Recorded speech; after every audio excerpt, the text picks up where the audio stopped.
Jasmine Jasovizzi is here. Don't forget to tap into the Darts podcast.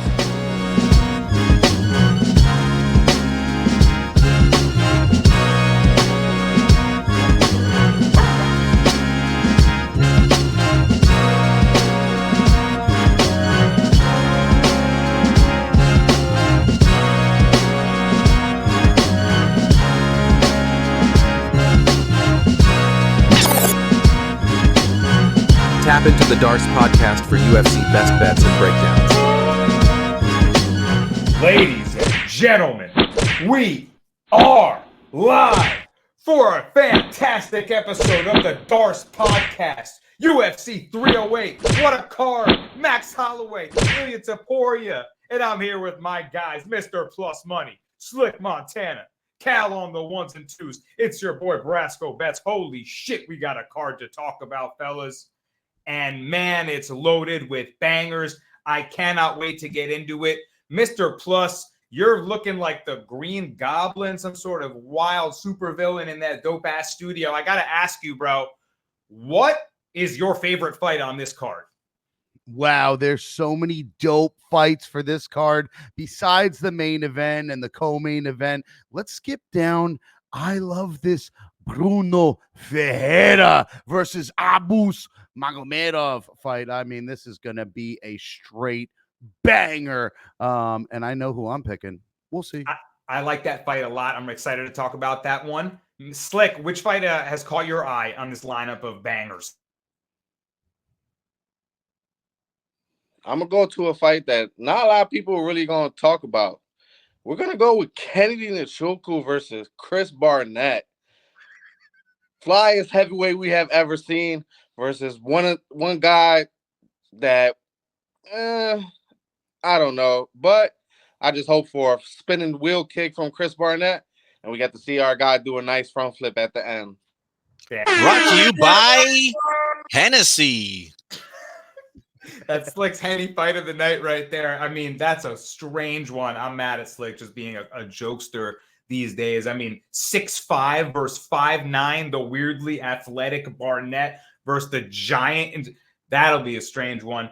Obviously, I'm looking forward to a main event, co-main event, but Dan Ige versus Lerone Murphy. That's a fantastic featherweight matchup. I'm excited to talk about that one. Ige coming off that short notice fight where he was competitive with Diego Lopez, and Murphy dismantling Edson Barboza. Like, he's legit now. So I'm excited to get into all these. But we got to start talking three fights. And how do we do that? It's with the Mr. Plus Parlay Bus. Plus, Parlay Bus, bet it all in trust. Jabs and hooks, it's all about the rush. Put it down on the underdog, never hush. Odds stack high, feel the thrill, that's a must. And I'll see you when that shit cashes. Celebrate the wins with clinks and flashes. From the cage to the payout stashes. He's loaded, he's ready to go. We got three great fights to talk about, man. Kick us off. What do we got? Well, last Parlay Bus, it didn't hit as hard as I wanted to. We won the first fight, lost the next two. Kyler Phillips really screwed it up. Let's jump back on track. Hold on, let me do that again. Let's jump back on track for another Mr. Plus Parlay Bus. It's plus 143. That means I love you in text message code. For leg number one, I'm going with Renan Fakhretdinov, the Gladiator. Man, Carlos Leal, this guy's got balls taking this fight, I'll tell you right now. From the LFA and the PFL, he's not UFC caliber. Some might think he is. His patience is really going to hurt him this fight. The relentless pressure from my dude Renato, who's cashed me tickets plenty times before, is definitely going to put it on him. Clean striking, the stronger guy in the octagon. He can land takedowns at will, and he makes other fighters feel super uncomfortable in the octagon. I need to go with my boy Renato Fakhretdinov. I'm thinking of Henan, who just lost his shorts. We all know, to Francis Ngannou. Renato Fakhretdinov for that first leg of the Parlay Bus. For leg number two, Magomed Ankalaev, bro, he's back. He's angry. He's mad he's not fighting for a belt. He's fighting one of Brasco's favorites, Rakic. You know, I know you like this guy. However, as good of a striker as he is, when it gets close, when the boxing gets in tight, I watched back some tape. Ankalaev is relentless with those body shots right to the head, nonstop. I really feel like a KO's coming. And you know who's not going to clinch up fast? Your boy, Rakic. He's just not the guy who takes it in. Like, he's not going to quit. He's going to be relentless, Brasco, and I think that he gets knocked out. I think he gets clipped. Last leg of the parlay bus, Lerone Murphy. Bro, this guy's just slicker, better everywhere. I mean, let's be honest. He gets better in every fight we see him. Dan Ige was like that dude coming in short notice, fighting Diego Lopez, and we all loved it. I mean, I even sprinkled it just because he's Dan Ige. We love this guy. He made it a fight. He made us fans, but he's not Lerone Murphy. 14-0-1. I think this guy goes 15-0. I could see him being up for a title shot soon. Give me Lerone Murphy plus 143. Let's drive this bus to the Hard Rock Cash counter. Where you at, guys? Yo, 3 awesome fights. Loving the breakdowns, loving the energy. Kicking it off with a fighter that I got to agree with you, man. Renato Fakhretdinov, line's on the move. I liked parlaying him earlier in the day at like minus 210. Already up to like minus 280, I see. I agree with you, man. That relentless wrestling pressure. Carlos Leal, like you said, I mean, you can't win a fight defending, right? You don't win fights with defense. I think he'll just be stuck in defense. You know what Renato does. He smothers you. Slick, you think it's that simple? Renato wrestling wins out? Yeah, and like Mr. Plus said, the one concern about Leal's side is that he's coming on, like, he's just no volume. He's one of those guys that just waits for that big shot. And when he lands it, he definitely has put a couple people out. But a lot of those guys, I just don't believe in those guys that he had knocked out. You know, I've seen the regional scene. I've seen his PFL days and stuff like that. I just don't think this is a bright spot for him. He's flying all the way to Abu Dhabi, I believe, from Brazil. So I could just think, and then he's coming in here also that I believe he wasn't even training. I think, honestly, it's just a good spot for Renato to really get a dominant win, because last fight that we seen against Dalby was a little sweat. You know, he definitely got the win there, but Dalby made him work. I just think that Renato's just going to be able to get the takedowns, and maybe Leal trying to put up submissions and something, and just nothing's really going to be clicking for him. So I like Renato also. Yeah, Dalby lucky. Very short notice for Leal too, guys. Short notice. Yeah. Crazy. Tough spot for him on short notice. And Dalby is a dog. Don't sleep on that. You know, that was a tough matchup, low key. So, yeah, we're not looking like they have the stylistic advantage. Tough spot for Leal. Don't thinking he's Mr. Plus, not thinking he's UFC caliber. He's gotten it done in the PFL. Only lost to guys like Sadi Busai, you know, looking fairly impressive, but Renato's a different beast. The next fight, he's talking slick, Magomed Ankalaev. He's telling my boy Rakic, because he's right. I backed Rakic in the past. I know Plus was on Yuri, and I was on Rakic in that last one. And, of course, Rakic, after the fight, discloses he was dealing with staph infection. But nonetheless, I'm worried now about his chin. He's obviously a very sharp fighter at range, good straight punches, right? The low kicks, he's there. But like Mr. Plus said, I worry about him in the pocket. I don't think he can fend off damage, and I worry about his ability to just, you know, end up taking hooks when the fight gets nasty inside. I think he's going to get knocked out too at this point. I think his chin might have gotten cracked after the last fight, staph infection or not. Slick, what are you thinking about Rakic versus Ankalaev? I know the line is kind of wide, but I like Ankalaev too. Yeah, man, this is just a spot you have to go with Ankalaev. My one concern is not even Rakic's chin. It's honestly his mental. Like, the way he was able to just beat Yuri up like that, and then Yuri just coming in there like there's nothing ever happened. That actually breaks a guy like Rakic that's so used to getting those crazy knockouts, those head kick knockouts. And the one concern also was the fight with Jan. You know, Jan was able to get takedowns in that fight. He was able to land big power shots. He was able to land his own leg kicks. And that's just a concern for me for a guy like Rakic, in the simple sense that if he ends up hitting, like watching tape on Ankalaev, you really see that Ankalaev doesn't check no leg kicks, doesn't really check him at all. And the one concern for me is if that he starts hitting Ankalaev, and Ankalaev still plotting forward, still moving forward, like how we've seen Jan murder his leg. And in that 5th round, I think he got like a 10-8 in the 5th round, or one of the rounds where his leg was destroyed. And what's that gonna do to Rockets? You know, like Ankalaev has shown no chin issues in all of his fights, and Rockets just one of those guys that is just for me, honestly, is just a stepping stone to the title. Like at the end of the day, if you beat a good guy like Rockets, you're damn near almost in that top 3. But Rockets is just going to be one of those guys that he just can't beat guys in that top 3. He can't beat guys in that top 5. You know, he's only known for one head kick against a guy that wasn't even ranked at the time. So I'm not too high on Rockets. I think Ankalaev definitely gets a KO in this spot. I love his grappling. I love if Rockets lands a good shot on him and wobbles him, he could go to the grappling, and that's definitely going to be Rockets' downfall. So yeah, I like Ankalaev too. All right, man. I mean, I wish that Rakic's potential could have fully shined. I think he's super skilled, but I agree with you guys. I think he's kind of destined, kind of like Slick said, to be in just this sort of range. Can't quite beat the top guys in the division. Tough sledding here against Magomed Ankalaev. The line is wide, though. Cal, you got any opinion on this fight? I feel like you're the type of guy to maybe take the shot here. Thinking Ankalaev or Rakic? Nah. Ankalaev is just way better than him everywhere. On the feet, he's just solid. He can finish you with a setup, a nice setup. He can outpoint you on the feet as well too. And then if he wants to mix in that wrestling, which I think he might in this fight, yeah, man, he just got him. I think Ankalaev is the kind of guy that might not beat the top 3, but always be in the mix of the top 3. I don't see him as winning the championship, but he's one of the best guys in the division, hands down. For sure. Good matchup here. And Ankalaev, if he gets that knockout win, he kind of needs it. Like Slick was talking about that Jan Blachowicz fight, where he got that cheeky draw. Like, he needs a statement win to really solidify his ability to get a title shot, the one he's wanted for so long, to get back there. Finally, Mr. Plus's last leg, Lerone Murphy. Mr. Plus, before I throw it back to Slick, how do you think he gets it done over Ige? You think in Lerone decision in a competitive fight, or you think he puts him away? I mean, Ige definitely has a chin. He's definitely had a full camp this time around.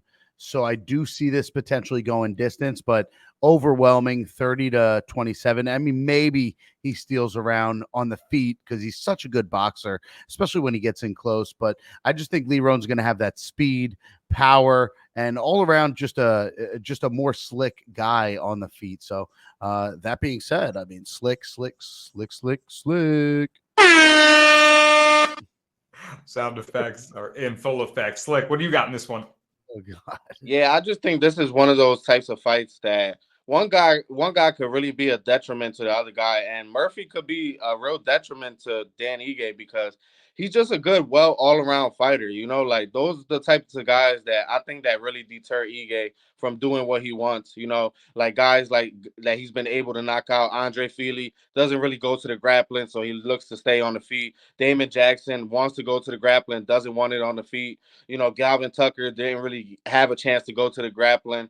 And even like guys like Diego Lopez, you know, Diego Lopez was able to implement grappling in his own right, even though I don't think Lerone Murphy is such a great grappler in his own right. But I like his IQ, man. I like the way he was able to withstand some damage in that Edson Barbosa fight and just keep going, because that was my one concern with Murphy. You know, he had gotten clocked a lot of times. He had gotten wobbled a couple times, and he was able to fight back.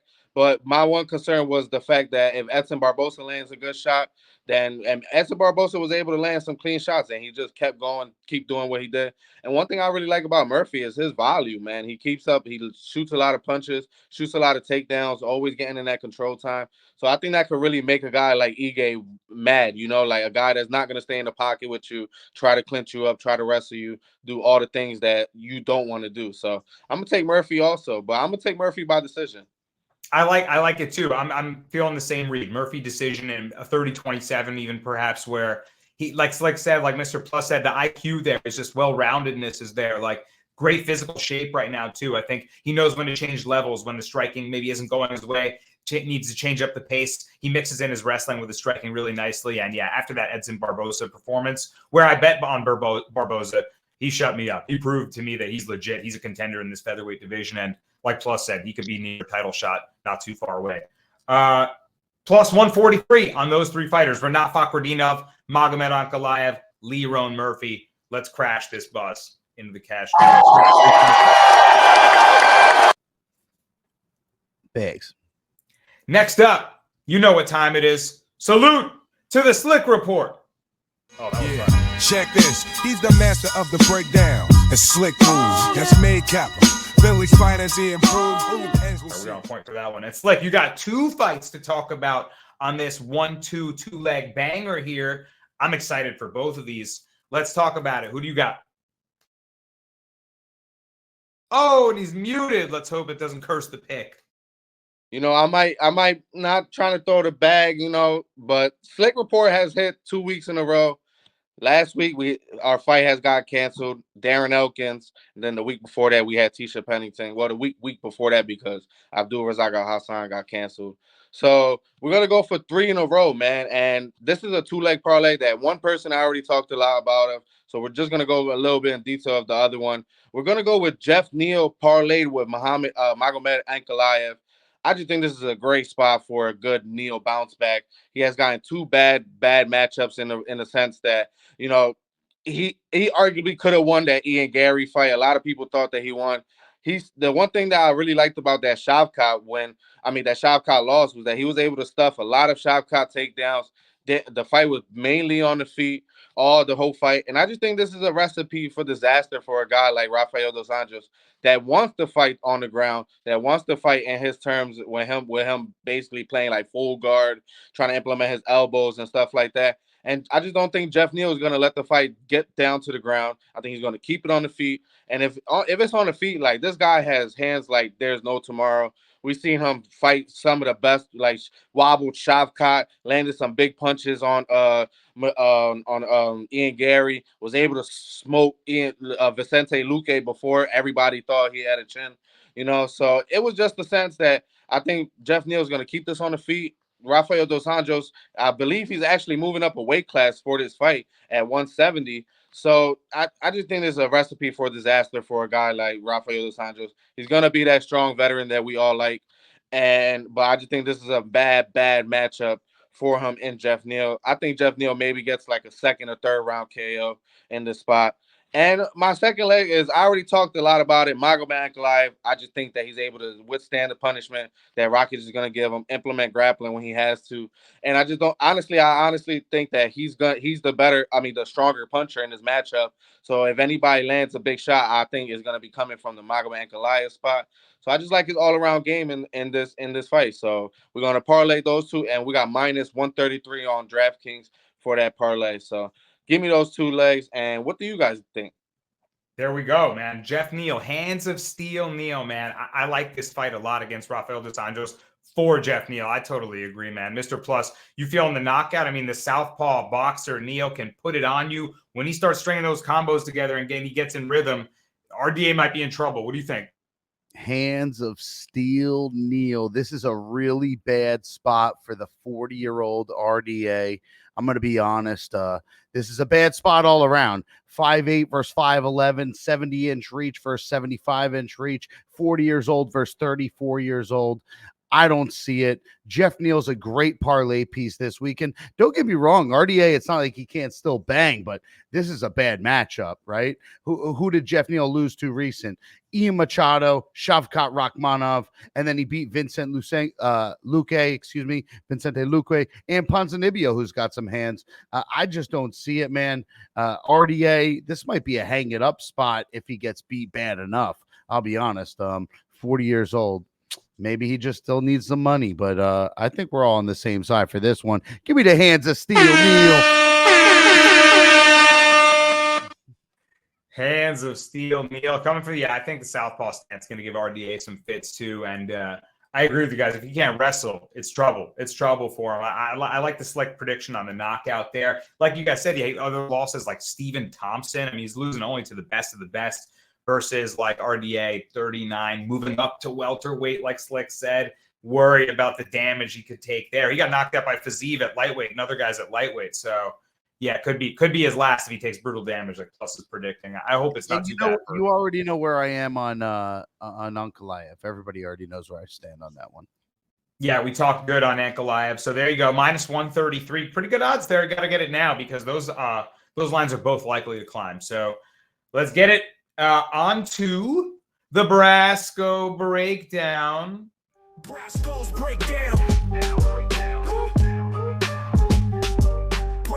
And I'm going to talk about a prelim fight that caught my eye. Now, let's see if I can catch a brand new UFC commodity. It's a debuting fighter. His name is Rafael Cerqueira, and he's a guy that's training with Jailton Almeida, slick Brazilian striker that's matched up against Ibo Aslan. I know you guys remember Ibo Aslan. We've seen him on the Contender Series, and more recently we saw him beat Anton Turkalj. I had a bet on Aslan. I think I had multiple units on him against Anton Turkalj, a fighter that has some skill, with some grappling skill, but really I don't rate too highly.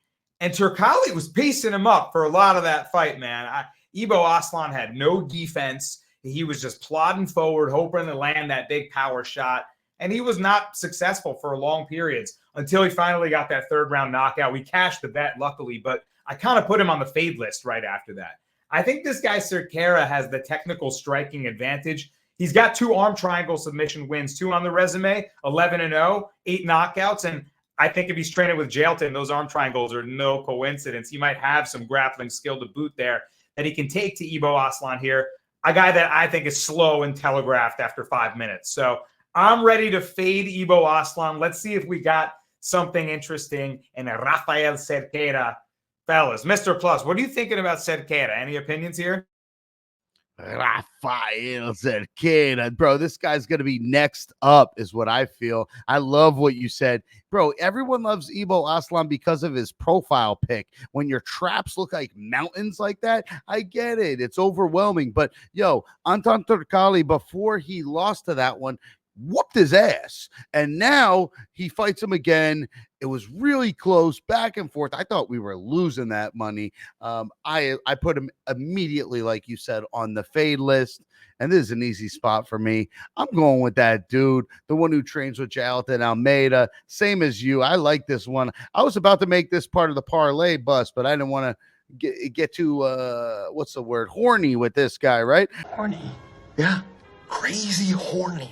Rafael Cerqueira. I just get, I like him. I'm going to bet on him. His line's perfect. -120. You better book it now before it gets to -170. Yeah, could climb if the sharps get a hold of it or there's some information. Cerqueira -112 right now. Slick, you feeling him as well? I actually see this fight a little bit different than you guys. Like, I honestly didn't really like what I seen from Cerqueira on the regional scene. This is a guy that was one of those guys that had his chin way up in there in a lot of exchanges. I seen him wobbled in a couple fights. And the one concern about me is that he has one decision in his record, and that was way back. So my one concern is that one thing I really liked about that Ibo Aslan fight was I seen Ibo Aslan dig deep when he had to. He had to get away from a lot of grappling exchanges. He had to get away from getting away from the first round. He hurt Turkalj bad in that first round. Turkalj came back in the second round after Ibo Aslan tried to let go of the tank. And in that third round, I just seen him dig deep and was able to get a third round knockout. And I just really haven't seen Turkalj or whatever his name is. I just really haven't seen him dig deep in a situation. So if he's not getting that clean knockout win in the first or second round, Ibo Aslan might still be there, might still be landing his big shots. And I also think he has the wrestling upside in the sense that I've seen Cerqueira sit and guard in a lot of times, trying to implement subs. And I just think if Ibo Aslan is landing on top, even if he's tired, I can see him maintaining control and just wearing on him. So I might throw like a half a unit on Ibo Aslan. Fair enough. Cal, you got any opinions on this fight? I was just gonna say that's why I love MMA breakdowns, because you have two perspectives on the same fight that happened. You guys talk about the last fight, and both had value in your breakdowns on them. You both broke down the fight differently, completely, but both make complete sense. So I just wanted to acknowledge that. Slick liking the dig deep. He did dig deep. He got the win in the third round. We'll see if Cerqueira's cardio can last in the debut. Like he said, inexperienced guy. I like the skill. I think he gets to Aslan. Slick says, hey, Aslan's got a shot here. So interesting fight. We'll see how that one plays out. All right, guys. It's time for the main event of the evening. Holy shit. Featherweight gold is on the line. It's Ilia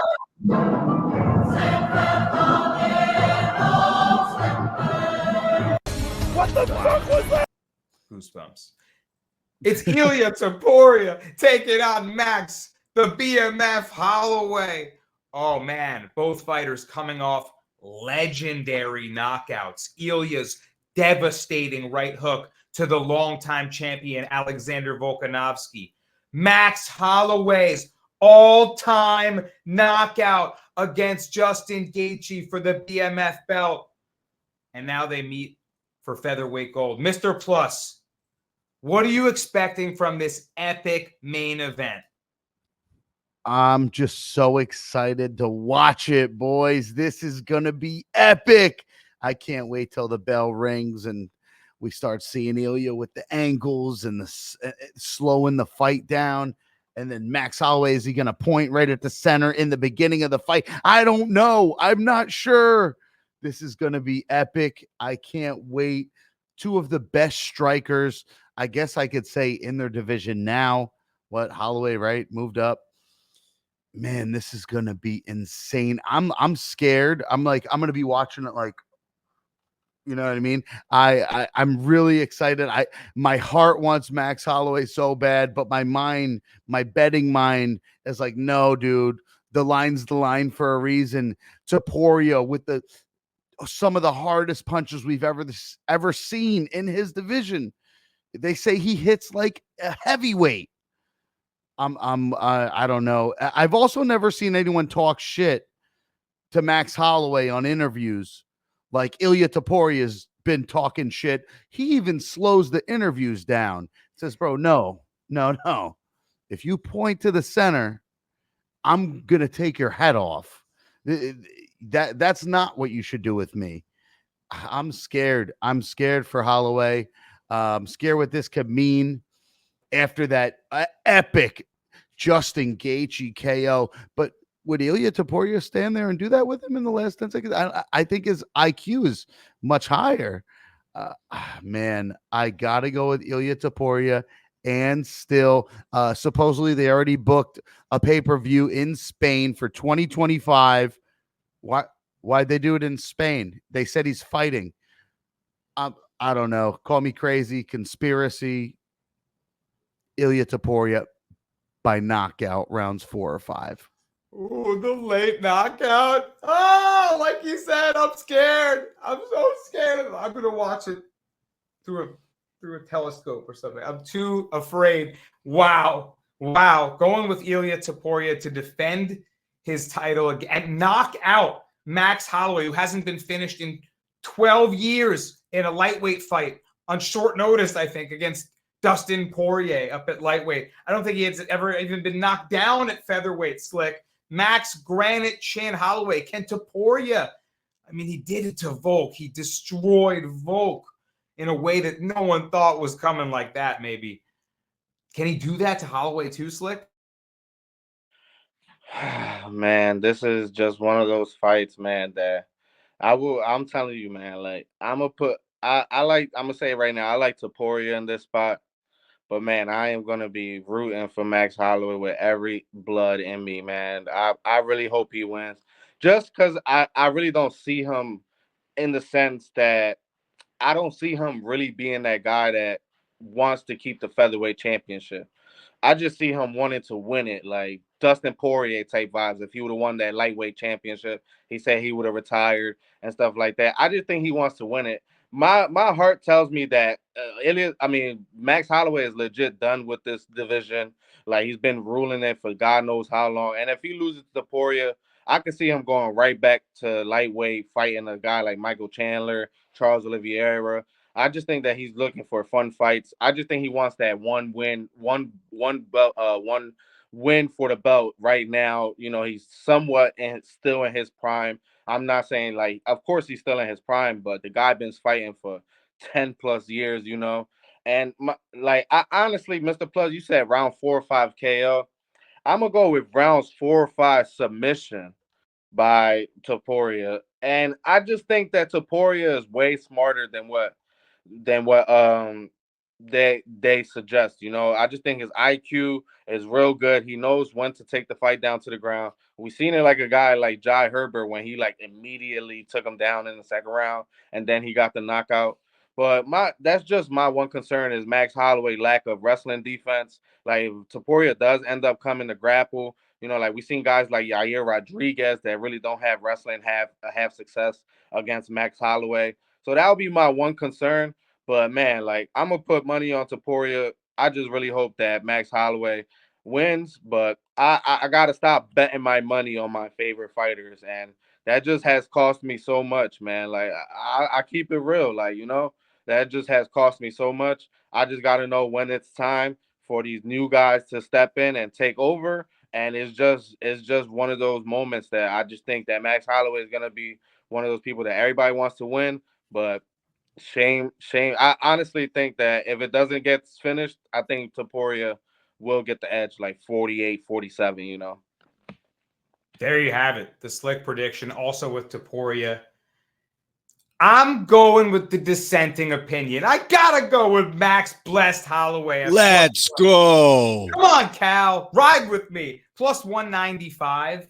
I mean, I gotta take the shot here. And I absolutely understand what the fellas are saying. I mean, Ilia hits like a truck. That right hook is something else. He's hit a lot of people with that right hook, and they have gone down like a ton of bricks. The way he sets it up is very intelligent. Here's the thing. Max Holloway, that Hawaiian chin is made of something else. I think it's still there. Like you said, he's still only 32 years old. He's been in a ton of fights, but that chin is still there. I think Ilia can maybe knock him down or hurt him, but Holloway ain't giving up. He ain't giving him an easy fight. I don't think he'll just go out like Volk did like that. And if he drags him into deeper water, we know the volume boxing of Holloway is something that Ilia's maybe never seen before. I mean, he's fought guys like Josh Emmett, Bryce Mitchell. He certainly fought his fair share of good fighters. I don't want to discount Ilia Topuria's record, but, don't forget Volk won that first round against him. He was doing his thing with the jab. He was there. Of course, you could just say Ilia was downloading information and found the detonator, and that's fair. But I think that Ilia isn't invincible is the point I'm trying to make. And Holloway, if there's anyone that isn't invincible, Holloway is the guy to prove it to you, So here's how I'm going to play it. I'll take the shot on Holloway. I'll put a unit on him at plus 195. But I think I'll also play Ilia Topuria by decision on the other side. If this fight maybe goes the whole way and Ilia has to go to his grappling, he ends up getting control. He has big moments, maybe knockdowns, but Holloway just drags him into a war. I think Ilia maybe edges out a decision, like Slick said, could be a close fight. The line on the spread is plus 5.5 Holloway, so I always are interesting on those spreads. But I think Holloway can make this a good fight. Of course, I'll cry if, like Slick said, I'll lose more money on my favorite fighters. I'm with him. I mean, it's their plus giving me the are you serious right now face, because I have lost plenty of money on guys like Izzy Adesanya and Rob Whittaker, in the wrong spots. And we'll talk about him soon enough too. But hopefully Max Holloway can get me some money back for my legends. I'm going with Max Blessed, and I'm excited for an amazing featherweight title fight, guys. All right. I gotta tap in here on this one. Absolutely, bro.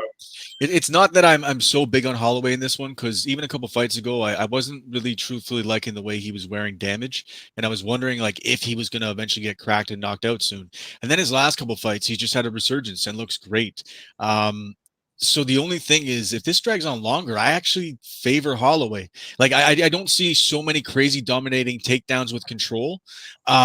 And I think volume and the way that, like, early, he's going to draw out Topuria's strikes. Either Topuria knocks him out early, or he's going to end up gassing out those arms, and he's going to draw out those strikes early. That's Max's literal game plan. That's a strategy. Every time he fights a guy who has more power than him, he's going to draw out your strikes. So I can't see him pointing to the center in the middle. That's totally counter his fight IQ. He's going to want to drag this deep and then pour on the volume, and that's what he does.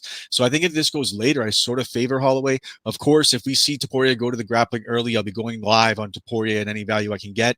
I'm still back and forth on it. There's still great value on the heavy hitting, young up and coming. Well, he's champ, but you know what I mean. He's the relatively new prospect as far as UFC, and Topuria I know is it's a solid pick on either side, but I just think there's value in the dog. Like north of plus 200 for a guy like Max is usually where I like it, but in that situation when he's dog, but I'll take the plus 195 all day. There we go. We're split. Pod is 2v2. Mr. Plus, what a main event we have, man. The studio is just vibing out here. How are you feeling there? You getting radiation poisoning? Max Holloway is one of our favorite fighters, but this is not the fight for him. And I'm going to say it again. Ilia Topuria, and still he's going to snatch the BMF belt too. He said, "This is my belt now." The way he was talking to him in interviews, I've never seen domination like that. Not that like Max Holloway is the biggest shit talker. Obviously, he'll keep his mouth shut and he'll make his hands speak for him, right? But I don't think so, man. He looked shook in the interviews, and that kind of mental will follow you into the octagon. So Ilya's confidence is off the charts.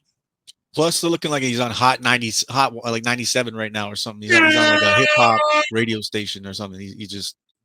I will say though, Topuria was a little cringe for buying his own BMF belt. Like, I was gonna say he does some stuff that's like, or the man, Conor McGregor tattoo, or the I'm Conor like, McGregor he tattoo. made me a fan. Like, he's clever. Doesn't change how good he is, though. He's sick.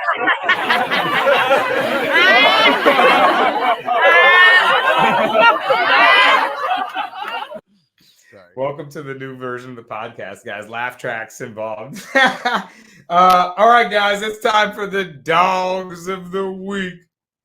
And we got an interesting one to kick it off. Mr. Plus, you are talking about the opponent of Shara the Pirate. You're expecting a good fight for Shara Pirate. Who do you got for your dog of the week? Yeah, you're right. I am going to be fading Shara the Bullet, and I'm going with Armin Petrosian. I think this is going to be a kickboxing match.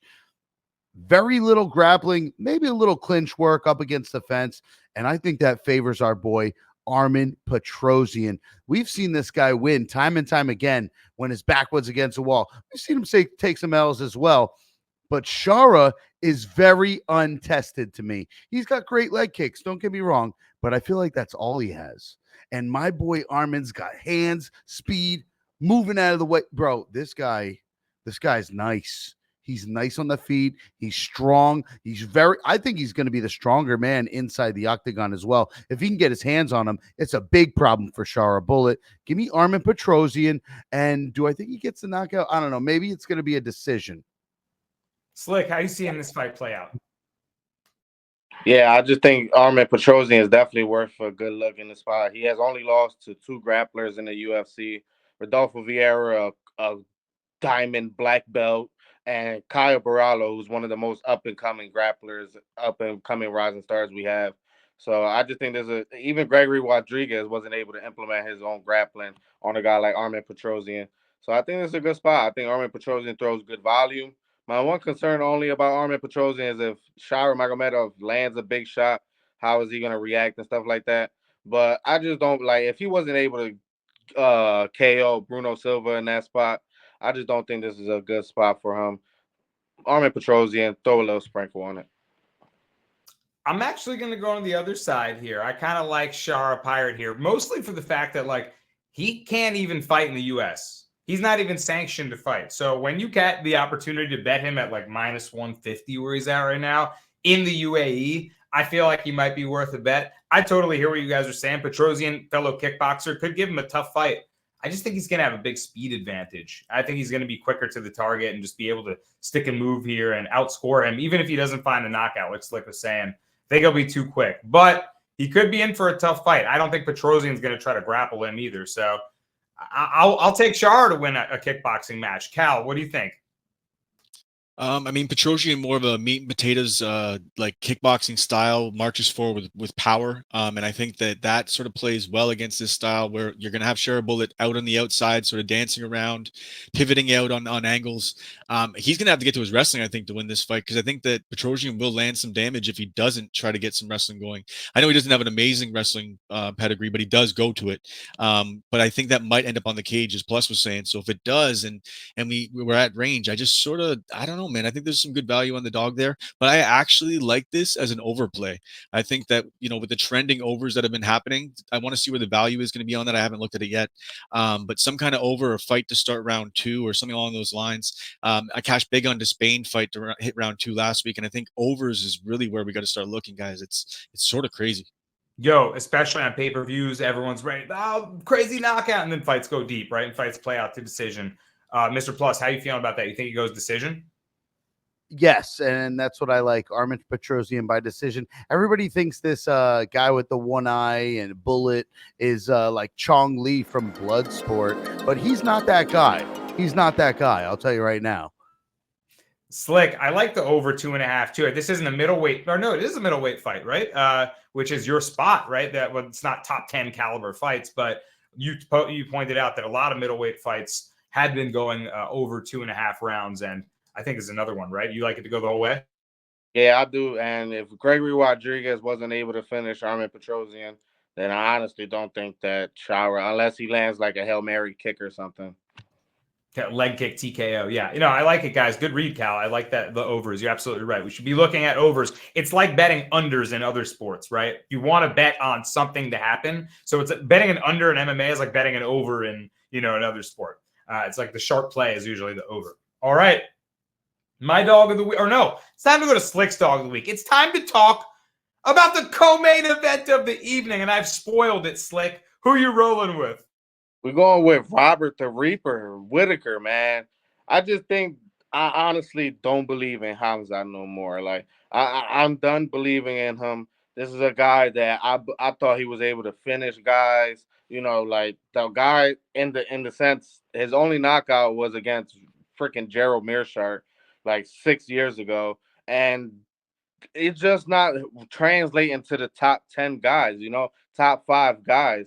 And when he's not getting that first round sub or first round ground and pound, he is looking atrocious in those second and third rounds. Like, I don't know how they didn't give Kamaru Usman that second and third round against him.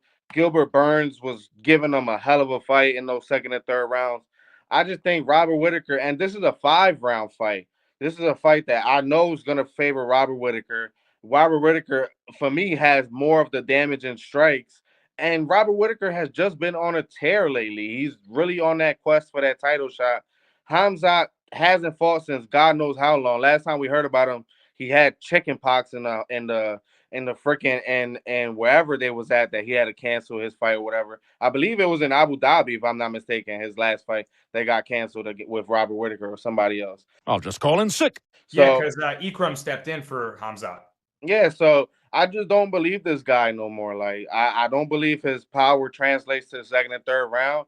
And Robert Whitaker has proven that he could last with the best of them, so this is just a spot that I'm going to have to sprinkle this plus. I think it was like plus 200 on Robert Whitaker. This is just a spot that I have to bet on Robert Whitaker. I don't see where Hamza, after the first 5 minutes, I don't see where Hamza is going to be better than Robert Whitaker at. So give us our guy, Robert the Reaper Whitaker. Let's fucking go, Slick. That's exactly how I feel. Survive the early blitz, survive the early grappling onslaught, which it will be a tall task. Don't get me wrong. Hamzat might maul him early. But if the Reaper, who I feel like I agree is in peak form, he's back in peak form. He's motivated again. He wants to get his shot. Izzy is no longer defending the unattainable title, right? He can get back there if he can drag this fight into deep waters and be that accurate boxer that he is. Touch up Hamzat with some shots, hurt him and make him gas late. I mean, I think he can do it, Mr. Plus 210. What do you think of the Robert the Reaper in this fight? I mean, I think that it's crazy that he's such a dog. Plus 210. I think that is crazy. The line is off. And let's be honest. Both these guys got great wins on their record. But Khamzat's wins, dude, like Slick said, he's been gone 11 months. Before that, 2 years ago, he was on a tear. The Holland fight, Gilbert Burns, he got his hand raised. That was a dog fight. But the Jingling Yi, the submission, that was fire, bro. The leech, put him down. And then, of course, on the flip side, we obviously have the Whitaker, Robert the Reaper Whitaker. Man, that Ikram Alyaskaryov, and everybody was on the Ikram, even me. That was badass, bro. That was a badass KO. And then right before that, Paulo Costa, overwhelming decision. Wasn't even that close to me. Before that, he lost to the champ, Duplessis. And then before that, he won against Marvin Vettori. So, Yeah, I mean, I'm not against what you guys are saying. I just feel like Khamzat's on this for a reason. He's fighting top of the top for a reason. If he loses this, who does he fight next? They like him. The UFC likes him. He's loud. He's annoying. I'm really on the fence with this one, boys. I really didn't make a pick yet for this fight, but I was thinking Khamzat, but you both give very, very convincing takes on why I should be taking the Reaper. Not Look, sure man, on this one. I'm not going to make a pick yet. We haven't been keeping record anyway, so I don't know. Look, man, I feel you because it's tough. Like Khamzat's wrestling might absolutely, he could ground and pound the shit out of Robert Whitaker immediately, and we could look really stupid. But I do feel like I agree with Slick. Like I'm slightly concerned with the health issues that he's gone through. COVID, he was on death's door from COVID. Then he legitimately got chicken pox and fell out of his last fight. And I just don't know what his conditioning is going to hold up like. And yeah, it's scary betting on Chimaev in freaking Abu Dhabi here. You know, he's Kadirov's boy. Censor that. About to get our shit blacklisted now. But, you know, it's dangerous betting against warlords. So I think Khamzat probably ends up getting it done. But I think the plus 210 is worth the shot. And I think Whitaker can do it. Cal, what are you thinking? I'm gonna have to go back to the well with Whitaker. I cashed in him last time, and I just think that we got to bet with what we know. What the hell has Chimaev been up to? All we know about him, he's had a bad immune system, right? So I'm gonna fade the immune system. I'm gonna go with what I know and know that there's momentum on one side. And when it's similar in the way to the Holloway fight, you have a former champion vet who's been under the lights time and time again in 5-round fights. And you got Chimaev, who, I mean, he was he was the most active UFC fighter when he started, the most inactive fighter now. So give me the north at plus 200 on the former champ. I'll take the Whitaker dog, and it's just sort of my MO, but let's go. What a wild fade. Normally, like, yo, his chin is gone. You got to fade him. Cal said, yo, his immune system is gone. You got to fade it, bro. Brasco, if the Reaper wins this fight, is he getting a title shot again? I mean, if you knock Khamzat out, you have to give it to him in Abu Dhabi. That would be electric. That would be, and him doing the Reaper fucking chest beat. Nah, that would be absolutely incredible. And the answer is yes. All right, okay. My dog of the week, it's Max Blessed Holloway. You know why? He's got that dog in him. If anyone ever did. And I'm riding with him. We talked about the main event already, so plus 195. Got to do it. We got some interesting dogs. Armin Petrosian for Mr. Plus. The fellas all like that one. Robert Whitaker for Slick. I'm loving that one too. And I like Max Holloway. Fellas like Topuria in the main event, but should be a great one. And now we got to come together. I like that we disagree, actually, because when we all agree, it tends to go poorly, I feel like. Sometimes it's just maybe too one-track mind, but too obvious, right? Now we got all sorts of takes and opinions. I think collectively we'll do well, and we're going to come together for the Darce parlay now. A leg apiece.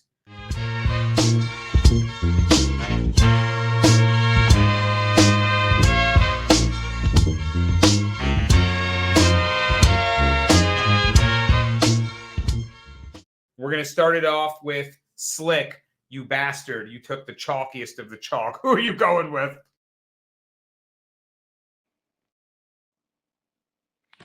I mean, hey man, we gotta go to what's known, and this is just a good spot for. I'm sorry, bro. It's just funny because like I'm looking at these lines and it's like, bro, like. But I'm gonna go with I believe my leg was Jeff Neal, if I'm not mistaken. No, I thought you had Kennedy. Oh, no. I was playing around with that. Wow. In the chat, I legitimately made that your pick and put that in the parlay. That's why. What the fuck are we doing? Nah, I'm gonna make my pick. I'll go Jeff Neal. I'm high on Jeff Neal. Hands of Steel Neal. I gotta love it too. RDA is not wrestling him. Mr. You fumbling around, you high on something. Nah, bro. I don't have a boost on anything. I like Ferrera, bro. What are we talking about? But I'm going to switch up my pick. Yeah, bro. All right. Go ahead. I'm going to switch my pick because I originally had the main event was my Darce leg, and I don't want to go against one of us. That can't be a Darce leg if that's your dog of the week. So my replacement for the Darce leg is Mita Beck Urubai. And I just think he's going to be better everywhere against Mateusz Rebeshki. And don't get me wrong, Rebeshki's nasty, 19-2. But his last fucking loss against Diego Ferrera, he showed a lot of flaws. He showed a lot of weakness. And I just think this new kid, Mitabek Urubai, who's only been here for a couple fights, beat up Elves Brenner, who we seen his hair turn pink and be just absolutely electric. I mean, I think this guy's better everywhere. He's going to be able to take him down, do his thing. 5'10 versus 5'7, a 74-inch reach versus 66-inch reach. Man, if he wants to stand up a little bit with him, I think he's got it. I don't think Rebeshki's going to land that big power punch, but that's really all he has. Give me Mita Beck Urubai. I know that's chalky as hell too, but we're putting it on the Darce, and we're going to cash a plus money ticket for you guys. All right. So I'm an idiot, and I totally read like the entire podcast chat wrong and put together like just the opposite of what they said, apparently. So I'm stupid. But Slick has Jeff Neal. We should probably tail that parlay, whatever that was. And that was going to hit, right? But Slick had Jeff Neal. Mr. Plus going Miktabek Oralby, which I thought was my leg, which I love too. Absolutely. He's just gonna out wrestle, out physical, dude. I agree. I love that leg. I guess I'll switch it up and just throw in Renato Fakhretdinov there. I mean, how can we not like Renato? Also, like, not even to be any type of way, but like you just got to bet on the OVs in Abu Dhabi. You got to bet on the Muslim fighters and the guys from this region. Like, it just usually goes their way. So I'm done being on the wrong side of decisions and shit. I want to bet on the guys that want the hometown nod. So, like, how you feel about that? No, I was just going to say the odds is plus 136. There we go. 136. Gotta So like we have a Darce parlay and we have a Bizarro World Darce parlay. Yeah, Yes. Bizarro World Parlay was Oralby, Abu Smagomedov, and Kendi and Zechupu for plus 160. Holy It's shit. hot. It's hot. We got to talk about that fight then, Mr. Plus. It's not. It's not bad, right? It's not bad. Cal, we're going to get into it because we're going to go to the honorable mentions now.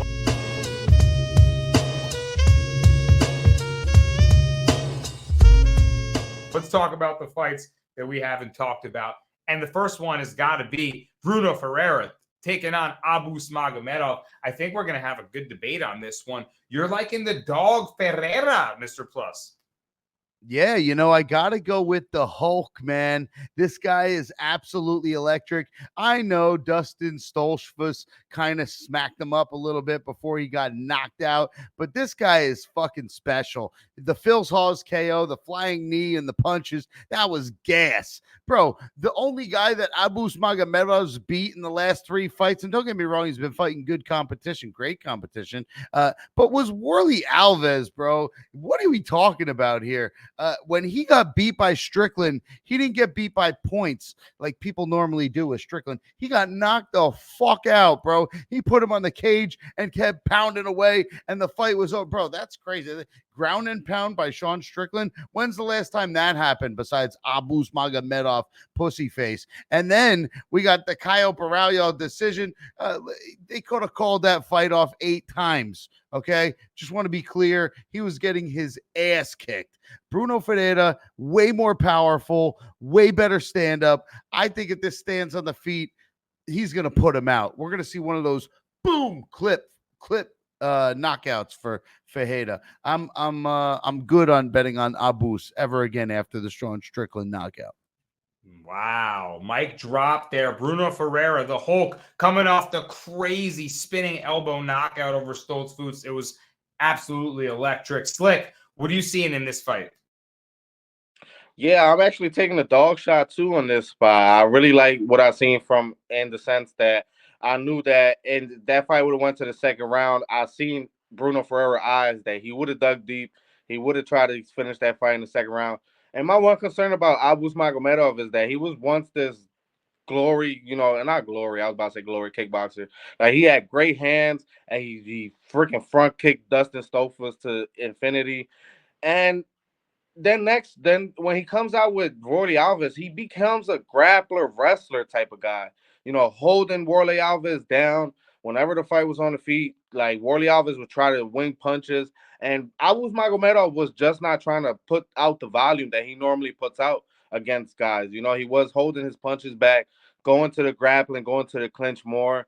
And I just don't think he's gonna have advantage in the clinch and him getting his offensive wrestling going in this fight. For me, he has to come to this fight like how he came into all his other fights before Worley Alves. Hands up, trying to knock the guy out in the first or second round. Because I just think Bruno Ferrera is gonna be able to stuff some takedowns, and he stuffed some takedowns. We've seen Abus Magomedov quit before. If he doesn't get those takedowns against Worley Alves, God knows how much he would have quit against Worley Alves. So I think this is a good spot for Bruno Ferrera at this plus money. So I'm gonna take a shot on Bruno Ferrera. Fair enough. The case is made for the dog. I disagree, fellas. I got 2 units on Abus Magomedov. I feel pretty strongly about him. Here's my reasoning. Bruno Ferrera has never been out of the second round in his career. And I know Abus Magomedov, like Slick said, he's got fatiguing fights. He doesn't have some legendary gas tank. But I think if he mixes in his grappling and it stays defensively sound enough, which, yeah, is going to be tough to do against a power puncher like Bruno Ferrera. But if he's able to avoid the big shot and it goes deeper in the second round, halfway through, I think he's going to start to take over the fight. I think he can wear on him with grappling and wrestling and just make it ugly and make Bruno Ferrera uncomfortable. And I think Abus ends up wearing on him. I know that he got worked in those fights, Mr. Plus, but Caio and Baralho and Sean Strickland, those are top 5 middleweights. Yeah, Worley Alves win wasn't that impressive, but I think he's slightly a level above. Dustin Stoltz-Boots was in a war with that guy. He was beating him up too. I don't know how that fight would have gone if he didn't land that crazy elbow, or he was fucking him up too. But I don't know. You get into a war with a journeyman like Stoltz-Boots, I think a guy like Abus can beat you. So I'm going Abus there. I feel what you're saying, but I'm not changing my pick. I don't like Abus. You shouldn't, nor should you. Cal, can we split them again? I'm gonna go with Ferrera on this one. I think the value lies there. Abus just looks like a shell of himself when he was maybe outside of the UFC. So for me, I'm gonna go with plus on this one. Fair play. All right, the man stands alone. Bella's going Ferrera. I'm going Abus. All right, and what else do we got? Another fight that we have not discussed yet. We need to talk about one of the first fights of the night, the first fight of the night, and it's Bruno Silva coming back, taking on an interesting fighter that's in his second stint with the UFC, and Ismail Nordiev. Nordiev has some skill. He's up to the -170 favorite. He can mix in power takedowns and slams with his striking. Of course, we know Bruno Silva can do rangy striker. He gets you at the end of those punches. He can knock you out. What do we think here, Mr. Plus? He's an underdog. Do you think Silva's got something for him, or is Nordiev, who's the younger guy, just going to take it to him? I've heard good things about the Nordiev guy from Morocco, and I don't not like him, but there's levels to this game. And, even though he's taken 4 out of the last 5 losses, Bruno Silva still has been a UFC fighter for a minute. I think this kid learns a lesson and Bruno gets in the win column. And I could see that happening so that Bruno stays in the UFC and doesn't get cut. And maybe he gets another fight because, let's be honest, whether he's won or he's lost, his fights are pretty exciting, man. And he's got good kickboxing and he's got good stand-up. And I could see Bruno getting the dub here. I might take the dog on the first fight of the night. All right, man. Slick, you think it's worth a dog shot here? I don't think I'll touch this fight. I'm actually not leaning Bruno Silva's side. My one concern about him in a lot of these fights is just the way he's been wearing damage. Like, he's been taking a shit to even Chris Weidman. Chris Weidman outlanded him 52-19 in that second round. That's just a concern for me. Like, Sharon Magomedov fucking wobbled him, hurt him every second of that fight. Damn near, unless he was on his back when Bruno Silva was getting some wrestling going. And I just think we've seen in his first day in the UFC, whatchamacallit, I'm about to botch this name. And I'm gonna say Nordiev. Nordiev, I think his name is. So I seen what in his first day in the UFC. You know, I just think he was a little bit ahead of himself. He got out the UFC, got some wins under his belt. And this is just a spot that I think that Bruno Silva is gonna be the less all-around fighter, you know, less technical fighter. And if Nordiev gets out of that first round, I think he could definitely implement some wrestling. And Bruno Silva just doesn't put his hands up anymore. So I'm gonna take Nordiev. Yeah, I kind of see it for Nordiev too. I think he can mix in his wrestling, but I don't want to bet this fight. We'll see. You know, he's lost to lesser guys than Bruno Silva. We'll see where the older guy Silva is. 1-4 in his last 5, but against pretty good competition. But his knockouts are also over like Jordan Wright and Andrew Sanchez, guys like that too. So I don't know where to rate him. Cal, you got any opinion here? This is actually a great live bet spot. It is a level check. Bruno Silva should win, but his gas tank's atrocious. So, I mean, going into that second round, maybe Bruno Silva has a dominant first round, and look at Nordiev to take over with the wrestling, like Slick was saying. So there you go. All right, we got a lot of dissenting opinions here. We're all over the board here, but hey, man, if you're listening, smash that like button and tell us in the comments who you're riding with here, please, because we got to know, man. I mean, the point is to give you angles, and hopefully whichever angle you take cashes for you. That's the point. We got one more fight to talk about, and it's 2 more fights, actually, and it's the 2 widest favorites on the card. First off, Farid Basharat taking on Victor Hugo. Basharat on a surge, 12-0, looking to be in the top 15 of the bantamweight division pretty soon, but he's not getting really stiff competition. I mean, Hugo, 25-4. Guy's got skill. He's obviously good. He's a huge underdog. Mr. Plus, you think Hugo can give him a fight and make it worth the odds, or does Basharat just prove he's worth a -650 price tag? I mean, this is the better Basharat brother, boys. This is Farid Basharat. This ain't the other Basharat. This is the good one. I think the line's warranted. I do like this Hugo kid, but I don't think he can compete with Farid after the Lapalus win. That was very impressive. Hugo's got that snappy stand-up, and he is dangerous, but there's levels to this game, and I just think Farid is going to take it where he needs to be. And of course, he got home field advantage, I guess. Give me Farid. Yo, I want to see him get aggressive and go for a finish. Slick, you think he'd get a finish inside the distance here? It's crazy to say this, but this is probably gonna be my Henny break of the night. Like, we'll probably see Farid Basharat have close to like 12 minutes of top control, not attempting a single submission, just laying on top. They're in Abu Dhabi. They're not gonna tell him to get up. So I honestly cashed on Victor Hugo on his last fight. And this is just a spot that I think this is just one of the worst matchups he could get. You got a guy that has decent striking, and then he has top-level wrestling. So I think Farid Basharat is probably going to play on the feet with him a little bit, probably eat a couple leg kicks. Next thing you know, he'll read them leg kicks, take Victor Hugo down, and there goes the round. So as soon as I see the first takedown, I'm heading straight to the fridge. There you go. If once he lands on top, it is over 100%. He's got amazing positional control, but it has produced a lot of boring decisions against guys that he's outclassed. So, yeah, I want to see him really make a move, go for a finish, but it could be a boring stinker. Could be an easy decision. I like Basharat, easy work as well. And then finally, the fight that we almost talked about. It's time to talk about Kennedy Nzechukwu, standing at 6'5", 83-inch reaches, taking on Chris Barnett, standing 5'9", 75-inch reaches. So, yeah, weird physical matchup. The small, explosive, kicking artist, weirdly athletic Barnett. Does he have a chance to find the chin, Mr. Plus? Can he knock out the tall giant Nzechukwu, or is he just going to get mauled? No, as much as I like this guy, and he had to take the break because of his wife passed away. Rest in peace.